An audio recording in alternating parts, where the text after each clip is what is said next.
Добро вечер, гледате Ноќно студио. Јас сум Боријан Јовановски, а вечерва со мене ќе гледате. Преговорите со Грција влегуваат во финална фаза. Има ли надеж за брзо решение? Разговарам со поранешната грчка амбасадорка во Македонија, Дора Грособаниду. Европската унија објави стратегија за интегрирање на Западниот Балкан. Што носи таа стратегија за граѓаните на Македонија? Гостин е вице-премиерот за евроинтеграција Бујар Османи. Македонците плаќаат 1% за комунален отпад од домашниот буџет. Соочени се со 300 диви депонии и 42 општински депонии. Ѓубрето се собира на отворено, а ја загадува почвата, водата и воздухот. Има ли спас? Европската унија истапи со јасна порака да ги планира да ги интегрира земјите од Западниот Балкан. Сепак името останува главна пречка за членство на Македонија во Европската унија. Но не е само името. За да се премине прагот на вратата која ја отвори Европската унија, за да станеме членка, земјата мора да ги исполни и другите критериуми, пред се владењето на правото, што аналитичарите го сметаат за најголем предизвик. Сите 6 земји од регионот ќе трчаат, но прва на целта или во Европската унија ќе пристигне онаа која најбрзо и најдобро ќе истрча трката. Начинот на кој оценета Македонија во стратегијата е причина плюс, вице-премиерот за европски прашања Османи да верува дека Македонија може да ги пристигне Србија и Црна Гора, кои во моментов го предводат процесот. Македонија е најстара во овој процес. И пред Србија, и пред Црна Гора, и пред сите други држави од Западен Балкан. Има подпишано договор за стабилизација од 2001 година, кандидат од 2005. И има најмногу напреднато во процесот на хармонизација на европското законодавство и трансформација на општеството. Според Трошановски од Институтот за демократија, Македонија има исклучително добар и одамна поставен механизам за спроведување на хармонизација на законодавството, но во моментов недостасува кадар во институциите. Најголем дел од овие лица се заминати. Предизвик ќе биде и областа на владење на правото. Да ќе испорачаме транспозиција на директиви, на норми, меѓутоа, особено холанѓаните се тука заинтересирани да се покаже реално дека тоа функционира, дека се испорачува правда пред се, дека се казнуваат случаите на висока корупција, на криминал и така натаму. Трошановски го поддржува оптимизмот на Османи за шансите на Македонија. Посочува статија во едно од најреномираните европски списанија, според која најголема шанса за усогласување со европското законодавство и влез во Европската унија има токму нашата држава. Босна и Албанија се смета дека дури можеби до 2050 би им требало време, додека останатите кандидати во процесот се вели дека е многу малку веројатно дека до средината на 30-тите би оствариле лес. Високите представници на Европската унија Јоханес Хан и Федерика Могерини при презентирањето на стратегијата посочија дека ниту една од земјите на Западен Балкан во моментов не ги исполнуваат политичките и економските критериуми неопходни за влез во унијата. Покрај реформите во областа на владењето на правото, треба да работите на заекнување на економијата, примената на правилата и стандардите на Европската унија и помирување и добрососедски односи. Гостин во ова издание на Ноќно студио е вице-премиерот за европски интеграции господинот Бујар Османи. Господин Османи, добро дојдовте. Се пофаливте и сами дека со законодавството Македонија е една од најнапредните во регионот, но станува фактот дека Македонија е сепак и единствената во регионот која беше дефинирана како заробена држава. Што кажува многу за тоа до каде сме. Очекувате чиста препорака, но што е со оние вистински европски вредности кои треба да заживеат во општеството, бидејќи самите закони на хартија и не значат многу? Видете, одржувањето на примената на законите бара континуирана мотивација. Македонија, како ја изгуби перспективата, поради сите случувања, некако ја изгуби и мотивацијата да ги примени истите. Во делот на... Јас бев во Србија, на официјална посета. Разговарав со нивниот National Convenant. Имаше луѓе таму кои што биле и во Македонија и ги прашав како е Србија Македонија. Ми рекоа Македонија е 2-3 години пред нас во све. И во законите. И во институциите кои што се формирани врз основа на регулативите на Европската унија и кои што се функционални. Антикорупцијска... Други катастар, например, или други прашања од технички карактер.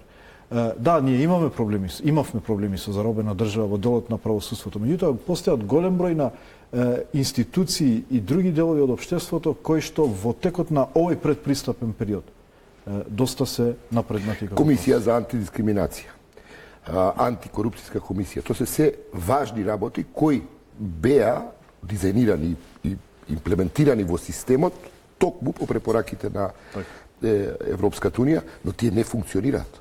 Еве, вие сте веќе 8 месеци, тие институции кои се клучни во тој систем европски, дизајниран според европски терк, ги нема. Се формално се разбира. Последниот извештај на Европската унија за Македонија беше дека е заробена држава. Ние започнавме од таа позиција како влада. Ние започнавме од позиција на замрзнати односи со меѓународната заедница, со замрен процес во делот на преговорите со името со Грција. Така да се разбира дека тоа нема да се случи преку ноќ. Се да заживее. Меѓутоа се создава атмосфера, се создава полека предуслови за да може да се активираат тие механизми. Ако се оди со оваа брзина во тој правец, тоа не 2025, него 2055. Да бидеме искрени, реално прашањето на името консумира дел од таа енергија. Да не беше тоа прашање, сигурно дел од владината енергија ќе беше насочена во тие механизми кои што личат мали, меѓутоа се важни шрафови во системот.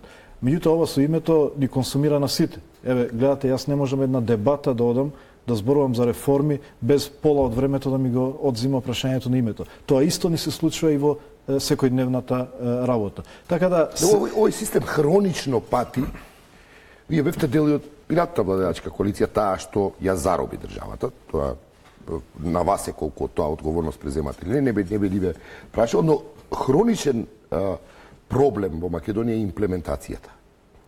Велиме дека да, ние сме за ова и ова, но кога ќе треба тоа да биде да се претвори во реалност, нешто што ќе го почувствуваат вистински граѓаните, за да речат, аха, да, тоа е тоа што го сакаме како европски стандард, тоа го нема. И луѓето имаат проблем да исперцепираат што е тоа европска перспектива. Бидејќи ако е она само харти куп. Јас денеска реков, пристапот и стратегијата тоа го вели, меѓутоа сите на тоа се служуваме. Дека пристапот во Европската унија не е само технички процес. Тоа значи трансформација на целото општество. Не само владата и низините институции. Буквално целото До кај сме со тоа? Господин Османи.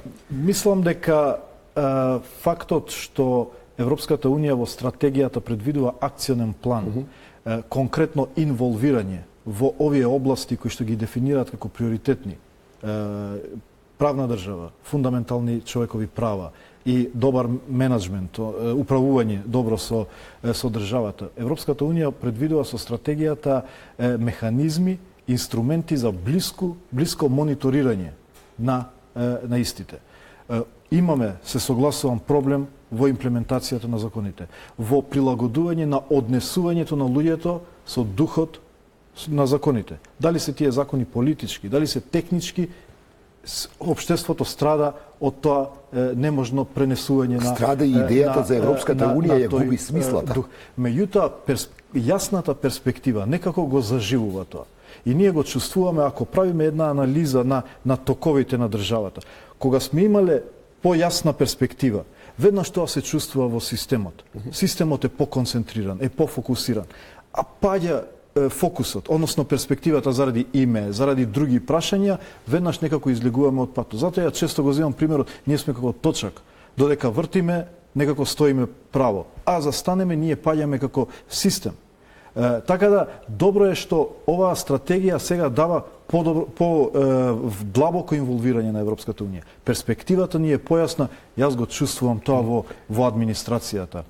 Фокус, енергија, ентузијазам да се почитува. Тоа е фино, но дури се почитува и се гледа и во судството. Се гледа на секој сегмент од општеството. Некако не можам да го објаснам како психологија тоа.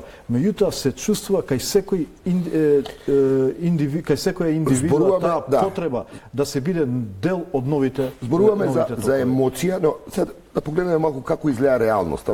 Граѓаните на Македонија, например, плаќаат 1% за комунален отпад од домашниот буџет. Соочени се со 300 диви и 42 општински депонии.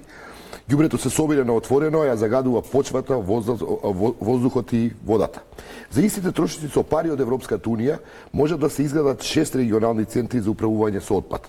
Општините се скептични ако се гушат во смет, а изминатава година ескалираа депониите во Струга, Тетово, а Скопје се гуши од Дрисла. План има, потребна е волја и согласност од државата и општините. Струга, Тетово, Вардарище, Крива Паланка се само дел од низата жешки точки кои го запали алармот и во канцеларијата на Народниот правобранител. Граѓаните пишуваа преставки, а густиот чат и неподносливата миризба ги окупираше градовите ширум државата. 300 диви депонии и 42 општински сметишта не исполнуваат ниту еден стандард. Според постоечките закони не смеат да постојат, а за нив се одвојува до 1% од вкупниот буџет на секое семејство, покажало истражувањето, која Македонија ја става во листата на земји кои најлоше управуваат со отпадот. Многу мал дел од општините, само 19 општини се изјаснија дека вршат одредена некаква делум на вистина во мал број селекција на отпадот, што е на вистина многу мал број и ни оддалеко не ги задоволува потребите, бидејќи знаеме ако се прави селекција на отпадот, целиот тој материјал после може да се повторно употреби, но тоа е многу ретко, да кажам, кај нас. Македонија се уште го нема решено и проблемот со така наречениот историски отпад. Опасни токсични жаришта, фабрички и рударски јаловишта со децении ја трујат почвата и водата, посочуваат пак од Министерството за животна средина. Не постои депонија во Република Македонија која што ги задоволува стандардите што се пропишени со Законот за управување со отпад. Иако Дрисла е можеби она кој што исполнува најголем број од тие стандарди, сепак се уште треба да се направат одредени надградувања за да можеме да кажеме дека во целост се исполнуваат самите стандарди. Исто така во Македонија постои голем дел на она што значи историски отпад, или ние ги викаме жаришта, од големите инсталации, индустријски капацитети кои што постојат на различни места во Република Македонија. И често пати овие жаришта ги занемаруваме, можеби сме сконцентрирани повеќе на решавање на работите кои што ги гледаме секојдневно, меѓутоа и тие постојат. Кога правиме муабет за отпад, мораме да обрнеме внимание и на тие жаришта кои што постојат во Република Македонија.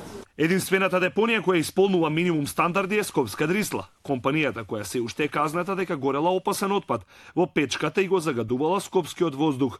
Македонија, за да стане Холандија и да се доближи до стандардите на Европската Унија, потребни се 120 милиони евра за камиони, транспортни станици и главни погони за рециклирање и складирање на отпадот. Холандски експерти пресметале дека со 6 регионални центри и 36 транзитни, Македонија ќе го реши проблемот со ѓубрето, кое сега завршува на отворено, а ќе чини не повеќе од сегашните комунални сметки. Видовме многу емоции околу центрите за управување со отпад околу просторот каде треба да бидат. Истиот процес како што беше и во Холандија. Постојат многу спротивставени мислења на самиот почеток, но на крај сето тоа е минливо и сите се задоволни од исходот. Има нови вработувања и сите си го поставуваат прашањето зошто толку долго одолговлекувавме. Европската Унија веќе одвоила 39 милиони евра за првата модерна депонија за рециклирање отпад, сместена во Свети Николе со 6 транзитни локации. Целиот смет ќе го превезува до главниот објект. Ке се спаси Кочани и туристичкиот центар Пониква, каде сега е сместена депонијата на отворено. Откако ѓубрето ќе се селектира на 4 категории за рециклирање, само 20% ќе остане за да се вкопа меѓу слоеви земја. Реализацијата треба да започне годинава, а првиот отпор пристигна од градоначалникот на Свети Николе, кој тврди дека локацијата на погонот е во најчистиот дел на низината Овче поле. Продолжуваме со разговорот со вице-премиерот за европска интеграција господинот Бујар Османи. Господин Османи, ова е реалноста во Македонија. Кога станува збор, тука кој што можете да разберете од прилогот, не се работи за пари, се работи за пристап кон нештата. Ова го пуштив чисто како илустрација околу тоа каде е јазот меѓу сите наши декларативни заложби, од една страна, кои се најдобри, и од друга страна, она што се случува на вистина во реалност. Видете, стратегијата си вели јасно. ниту една земја од 6 земји од Западен Балкан ниту ги исполнува политичките критериуми, копенхашките, ниту економските во смисла на пазарна економија, јасна пазарна економија без интерференција на политиката, ниту можноста за прифаќање на притисокот од конкуренцијата. И затоа не се членки на Европската унија. Значи, тоа ни е јасно дека ние не ги исполнуваме стандардите, ниту ние, ниту било која друга земја од регионот. Прашањето е каде сме биле и до каде сме во моментот. Се сложувам дека не е мрда тоа. Дека во ова прашање има некакви изгледи дека нешто мрда. Не, има, на пример, многу пари се дадени прво од Европската унија преку ИПА фондови. Многу пречистителни станици се изградени. На пример, сега влегува во функција пречистителната станица во Кичево.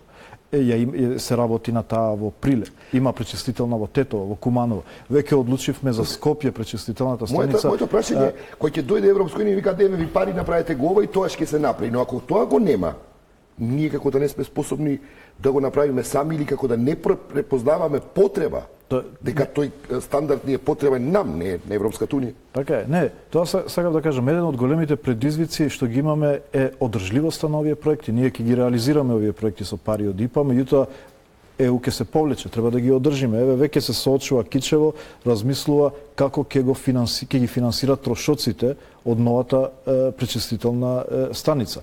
Така да тоа е комплексно прашање, а деталите не ги знам, веројатно Министерството за екологија повеќе, меѓутоа е еден од предизвиците со кои што треба да се соочиме на тој пат. Дека ЕУ не значи само политички прашања, правосудство, безбедносни служби, туку значи и регулирање на депониите согласно стандардите. И оваа влада ќе треба и со тоа да се занимава. Знаете дека немате уште многу време да се правдате на тоа дека сте нова влада? Видете, јас, прво, мојата улога во владата не е да се правдам. Мојата улога е да критикувам. Таква е функцијата на СЕП, да критикува министри зашто не исполниле некои очекувања од Европската унија или од приоритетите што ги има утврдено владата. Реков дека овие големи спорови, политички прашања консумираат дел од енергијата, меѓутоа во меѓувреме и се работи. Се разбира дека пречистителна станица не се гради за 6 месеци и 8 месеци. Ние сега за пречистителната во Скопје, која веќе планираме пари за 2020 година, кофинансирање од 20-30 милиони, другите од ИПА средства. Значи тоа се повеќе годишни проекти, 7 годишни во транспорт, 7 годишни во животна средина, наше е да ги забрзаме. Например, што гледам јас како добар индикатор на владата? Ја завршивме 2017 во делот на ИПА за еден столб со 96% апсорбција на фондови. Тоа сакам да ве прашам, следното прашање. Фино ова звучи, стратегија Европска унија и така натаму, отворена врата експлицитно за нас, добро охрабрување. Но што тоа значи за секојдневието на граѓаните? Што предвидува таа стратегија како финансиски средства кои ќе помогнат во смисла на проекти кои ќе го подобрат стандардот на граѓаните? Значи, кои се областите? Морам да ги спомнам на брзина. Значи, владење на право, дигитализација, конективност, социоекономски развој, помирување. Тоа се основните столбови, области за кои што Европската унија ќе се фокусира во наредниот период. Тоа во дигитализацијата значи намалени трошоци за роуминг. Тоа значи широкопојасен интернет. Тоа во делот на конективити агендата значи транспортните коридори, поврзување на Црното море со Јадренското море. Коридорот 10 веќе привршува. Во делот на владењето на правото, ефикасна администрација, ефикасно независно судство. Значи тоа се конкретни придобивки или во делот на социоекономскиот развој, зголемување на средствата за Хоризонт 2020. Потоа, можноста за мобилност на студенти, помагање на приватниот сектор, стартап. Значи, Европската унија вели дека ќе има значително зголемување на предпристапните фондови. Сега во март ќе го имаат првиот состанок во кој што ќе се утврди и динамика, и пари, и механизми кои што ќе се користат, така да повеќе детали ќе знаеме во наредниот во март месец. Меѓутоа има 8,9 милиарди евра ИПА фондови за регионот само од 2007 па наваму. Колку се за нас? Од тие два пати по 640, едниот пакет е 614 милиона, вториот 640, значи милиарда и 200 милиони имаме ние искористено или сме во фаза на користење од овие фондови, чија улога е трансформација на општеството. Па некои вративме, не успеавме да ги користиме. Па имало декомитмент, например, 30% од првиот пакет. Имаше еден ИПАРД кај што и 80% мислам дека Па и сега со ИПАРДот најлошо стоиме реално. Тоа е субвенциите во земјоделството, има само 20% искористеност. И сега има стратегија како да се користат тие пари? Значи, има банални причини за неискористување. Например, имаме во моментот 2000 апликации од страна на земјоделците, нема вработени кои може да ги разгледаат тие барања. И процесот треба... Не, во ИПАРД агенцијата. Во ИПАРД, на толку вработени во цела администрација нема, кај што треба пари да се земат, за граѓаните нема доволно вработени. 9 месеци се чека за да се разгледа апликацијата. На цела превработеност во администрацијата немаме доволно луѓе за ова. За земање пари. Да. И тоа го работиме со министерот за земјоделство и веќе ме информираше дека објавува конкурс, пробавме нешто со редистрибуција на луѓето од администрација, не успеавме тоа да го направиме. Сега одиме на втора алтернатива, а тоа е нови вработувања во ИПАРД агенцијата за да може да се забрза тој процес. И планирате ли на луѓето да им помогнете на граѓаните како да дојдат од тие пари со оглед на тоа дека сами знаете тоа се тешки процедури да тие проекти да се... Да, си има процедура и ИПАРД агенцијата и земјоделие, ние имавме реален проблем дефицит на кадар. Но имаме ние и друг кадар во целата ИПА, проблем со целата ИПА структура. Луѓето се како стануваат експерти во процесот, стануваат лесно, се продаваат на некој начин на пазарот на труд и бегаат во консултантски компании. Ние веќе размислуваме и пратив јас информација на влада, работиме на една стратегија, на една ретенциона политика за задржување на кадар. Ги посетив и земите во регионот да видам како тие тоа го прават. Бугарија, како например го решиле, ги издвоиле од закон ИПА структурата и им даваат плата двојна од администрацијата. Разговарам тука со администрацијата, ми вела дека може да има некаков домино ефект и последици во другата администрација, другиот дел од администрацијата, така навистина правиме еден fine tuning на најдобро решение кој што ќе има и помалку колатерална штета на другиот дел од администрацијата. Се работи за 400 луѓе, меѓутоа тие 400 луѓе влечат милиарда евра за државата. Сега проценката е дали со зголемување на плата за да ги задржите тие луѓе ќе добиете повеќе пари од зголемена апсорбција. Имаме ли идеи, например, тие пари кои што ќе стигнат? Имаме ли идеи, бидејќи Европската унија бара проекти конкретни? Они викаат, еве ви пари, но дајте конкретни проекти. Да, секретаријатот е задолжен за програмирање, се разбира ги зима идеите од министерствата и тоа го компилира во една програма. Например, за 2018 сме решени дека 90% од парите од ИПА ќе ги издвоиме за PFM стратегијата, односно Public Finance Management за Министерството за финансии, бидејќи еден од приоритетите на самата стратегија е контрола на трошењето на парите во институциите и ние се сложивме со идејата дека тие пари треба таму да ги ориентираме за да може да создадеме добар систем на контрола на трошени пари. И сега да дојдеме до името кое е секако пречка. Вистинските преговори за името почнуваат следната недела кога треба да се сретнат министри за надворешни работи на Македонија и на Грција, Никола Димитров и Никос Кодзијас. И покрај оптимизмот високи владени извори не ја исклучуваат можноста преговорите да заглават и во тој случај би се вклучил дипломат олестувач, нешто како што беа Ричард Холбург или Джеймс Пердју. Дипломати со тежина кои би можеле да го деблокираат процесот и да го доведат до неговиот финиш. На почетокот на идната недела ќе се одржи новата рунда разговори во спорот околу името меѓу шефовите на дипломатиите на Македонија и на Грција со посредништво на Митју Нимиц. Се уште не е потврдена локацијата каде ќе се одржи средбата, но како што дознава Телма, сигурно е дека средбата нема да биде во Македонија или во Грција, ниту пак во некој од соседните држави. Брисел се споменува како можна локација за новата рунда разговори. Веднаш по неа во Софија идниот четврток и петок се одржува неформалната средба на министрите за надворешни работи на Европската унија, на која учествува присуствуваат и министрите од земјите кандидати за членство. Учеството на Димитров на министерскиот состанок на Европската унија во Бугарија е потврден, доколку и Коцијац потврди свој учество на Гимних, се отвара простор за повторна билатерална средба меѓу Димитров и Коцијац во рамките на состанокот. Средбата Димитров Коцијац Нимиц според високи владини извори всушност ќе биде вистинскиот почеток на преговорите, бидејќи на неа ќе се влезе во суштината на преговарачкиот процес, за разлика од досега кога само се соопштувале позициите. Од таму јако изразуваат умерен оптимизам за успехот од преговорите, се надеваат дека може да се дојде до решение уште во март. Во случај преговорите да заглават, високи владини извори информираат дека може да се вклучи булдожер од меѓународната дипломатија, по примерот на дипломатите Ричард Холбрук и Карл Билд, кои посредуваат за Дејтонскиот договор. За сега не се откриваат конкретни имиња кои би ја презел таа улога.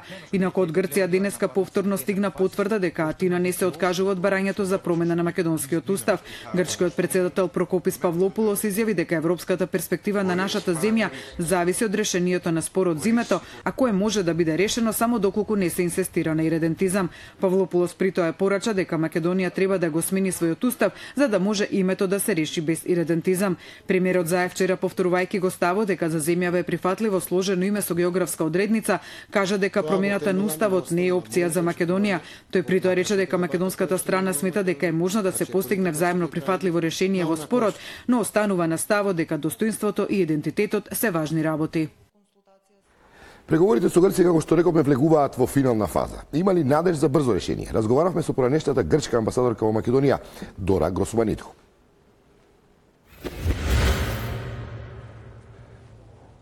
Madam Dora, as a former Greek ambassador here in Skopje and Macedonia, what's your assessment? What do you think?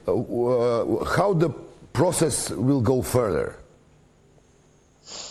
Listen, I don't participate in the team of the negotiations. All I know is kind of information out of friends, out of the press, and so on, and my personal interpretations, if you want. So I think that the thing started in a positive way this time, because at least for the first time we were having the acceptance of a composite name on behalf of an official on your part. Until now, and since 1993, all the Greek governments have been negotiating on this basis, on the perspective of a composite solution, of a composite name. Now it's the first time it is accepted by the other side. Of course, ever since the beginning of this process, many things happened, and especially these rallies which took place in the meantime, and they did not add it in a positive way, because all these are unnecessary political cost. Generally speaking, since we are in the beginning, I am positive. I believe that we will come to a conclusion before June. Mm-hmm. But I keep my fingers crossed. I don't know. The geographical reference for the composite name as a compromise solution looks like deal done. But then there are others. There are other demands from the Greek side, like, for example, erga omnes. How do you understand this demand? Why it's so important for Greece? I'm telling you, this kind of erga omnes has different interpretations. It did not start the way it is raised now. In my time, when Nimitz proposed his proposal, Republic of Macedonia - Skopje, which was accepted by the Greek side, okay, we had heard this erga omnes. But at that time, it was something like a proposal on behalf of the Security Council of the United Nations to the countries which have recognized you under your constitutional name to recognize your country with the newly accepted name, the mutually accepted name. Now, for the last 2 months at least, maybe because of the precipitation and ahead of the repercussions of the forthcoming rallies, we've started talking about changing the constitution, your constitution. I don't know. I don't really know. Do you think that it would be necessary to change the constitution? Towards this direction, as Mr. Zaev said, and that your side, which has a different interpretation of how the thing is going to go on. We have a negotiation process ahead. We will see. And one important thing for Macedonian side is so-called identity issues. If there is another Macedonia, there is understanding about the necessity of the geographical division. But then when we are talking about the language, there is no other Macedonian language, and it would be very difficult to accept any changes within a Macedonian language as such. Listen, the Greek people, ever since the whole issue was created with following the dissolution of the old Yugoslavia, has been bombarded with the propaganda that it did not exist a Macedonian nation and therefore a Macedonian language. I'm not an ethnologue myself, but I don't put the issue there.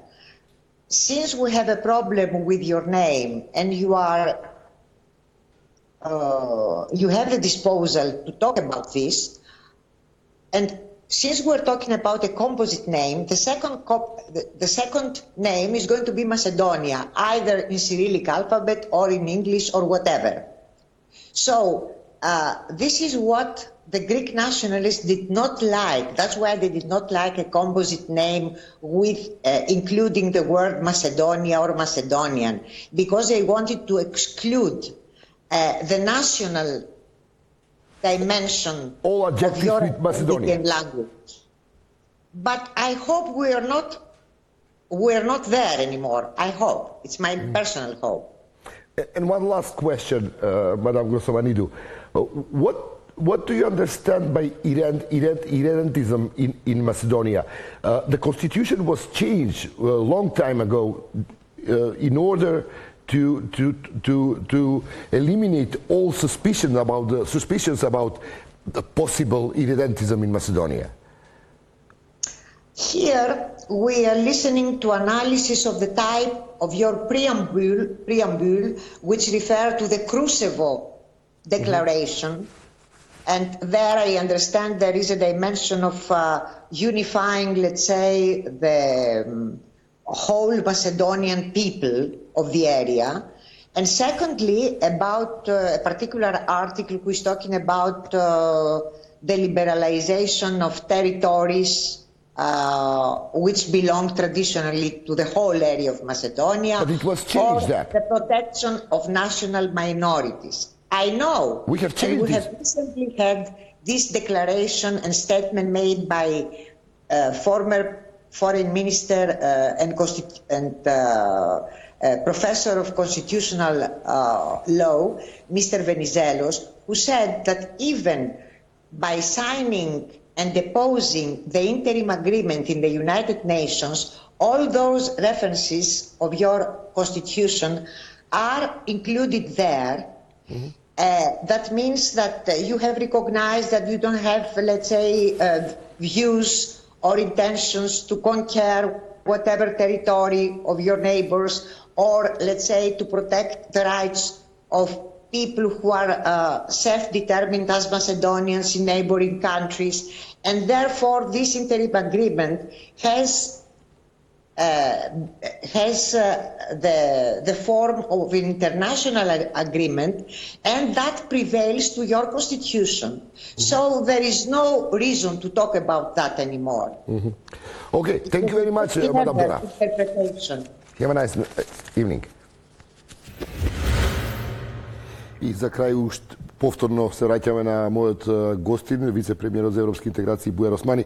Господин Османи, какви се вашите предвидувања? Почнува, како што беше најавено, фотофинишот во преговорите, наредната недела средба код Зијас Димитров и Нимиц. Ќе треба ли дипломатски булдожер за да дојдеме до решение? Последните чекори на владата со и преименување на аеродромот и автопатот и одлуките на грчката страна за втората фаза на ССА и за Јадранско-Јонската регија ја приближуваат работата, создаваат амбиент да стигнеме до тој моментум. Вториот момент, фактот што се подигнуваат разговорите на ниво на Министерство за надворешни работи исто така дополнително ќе придонесат. Средбите на премиерите и најавените средби исто така ќе дадат додатна вредност. Сега влегуваме, ако добро разбрав, во најтешката фаза. Практично до сега беше размена на мислења. Сега ќе треба да се договори и да се надминат разликите, бидејќи во мислењата презентирани од двете страни постојат бројни разлики. Видете, ставот, сега како дуи зборам, е дека ние до сега требаше да имаме став по однос на конкретниот предлог на Нимиц. Немаме време да одложуваме понатаму со размислување по однос на тоа прашање. Според вас, вашиот коалиционен партнер е поспор? Па не коалиционен партнер, зборам во контекст на лидерските, на целата лидерска средба и тој формат. Роковите се кратки, идејата е таа одлука да ја материализираме во конкретни чекори, во одлука за започнување преговори и за НАТО. Иначе нема смисла целиот процес. Јас сфаќам дека која и да е одлука ќе биде најтешката одлука што било кој политичар во Македонија ја донел, некојаш и ќе ја донесе во скорешна иднина. Меѓутоа, свесни сме и за одговорноста и за последиците од вашето и па можеби пријателство со ВМРО ДПМН од толго време коалицирање со нив, да ги приближите, да ги интегрирате конструктивно во овој процес? Ние со ВМРО комуницираме преку тој формат на лидерски средби. Немаме некои паралелни канали на комуникација со кои што разговараме. Сметам дека и они се свесни. Морам да кажам дека конструктивно играат во овој период во однос на прашањето на името, например, кој што не го гледаме во опозицијата во Грција. Тука по-конструктивно се однесува нашата опозиција. Свесни сме сите што значи за државата пропуштање на оваа шанса. Јас пак ќе кажам, која одговорност е таа да ја оставите државата во наредните 10 години сама, без НАТО, без пријатели, во еден непредвидлив регион, во еден непредвидлив геополитички контекст. Така оптимизмот не ми дава оптимизам содржината на пакетот или одлучноста само на владите, без алтернативноста на потребата за решавање на ова прашање. Тоа ми дава оптимизам. Што поред вас ќе биде најтешко да се реши? Значи, еве да влезам малце подлабоко. Има 7 точки, од кои што 4 се предмет на преговарање. Тоа што сметам дека е позитивно, што не во сите точки двете страни се најсензитивни. Така да тука гледам можност дека ќе може секој помалку да попушти во тој дел и каде што ние сме посензитивни да... Дали сте се сензитивни на Ерга Обнес? Не можам да влезам во тој дел, меѓутоа сакам да кажам дека има простор, дека не сме на истите моменти со иста сензитивност двете страни и тоа дава простор да може би мора да внимаваме на сензитивноста. Премиерот, ако го слушате, често вели дајте ние да се грижиме за сензитивноста на грците, они да се грижат за нашата, бидејќи така ќе ја сватиме повеќе што значи кај нив и што значи кај нас, бидејќи еве како што гледате во самото интервју, немаат информации дека преамбулата не е таа веќе со Крушевската република, дека има нова преамбула или дека има членови од уставот кои што се тргнати. Ако така го направиме процесот да двете страни внимаваме на една друга, ќе имаме повеќе информации, поискрено ќе влеземе во процесот. Јас сум оптимист, гледам одлучност во грчката страна и покрај предизвиците што ги имаат внатре, гледам одлучност кај нас, гледам конструктивна Не одговорите опозиција. дали што мислите вие, дали ќе треба дипломатски булдожер? Јас од секојаш сум Американски или европски? Јас од секојаш сум сметал дека треба. Не сега, само во оваа фаза. Добро е што тоа го гледаме преку промена на динамиката, преку превземање на министерствата, преку вклучување на нашите пријатели, дали во формат или во невидлив формат не е важно. За сега оди добро, нема да биде лесно во секој случај и помош од било кого во овој дел е добре дојдена. Но меѓутоа ќе има и такви кои што ќе се обидат да одмогнат. Тоа треба да сме свесни сите. И внатре, и во Грција, и во регионот, и секаде. И не смееме да потпаднеме на таквите провокации. Тоа што е најважно. Зборувате теоретски предпоставки или имате конкретни сознанија? Очекувани теоретски и очекувани сознанија дека ќе има обиди за минирање на процесот. Тука треба политичарите кои што одлучуваат од двете страни да останат фокусирани, смирени, гледајќи ја долгорочната перспектива на државата и да не потпаднат на провокациите на кои што ќе се соочиме во наредниот период. Господин Оспани, ви благодарам што бевте вака гостин во ова цело издание на мојата емисија. Благодарам на вас. Тоа беше се за денеска. Ви благодарам за вниманието. Се гледаме утре повторно со мене. До гледање.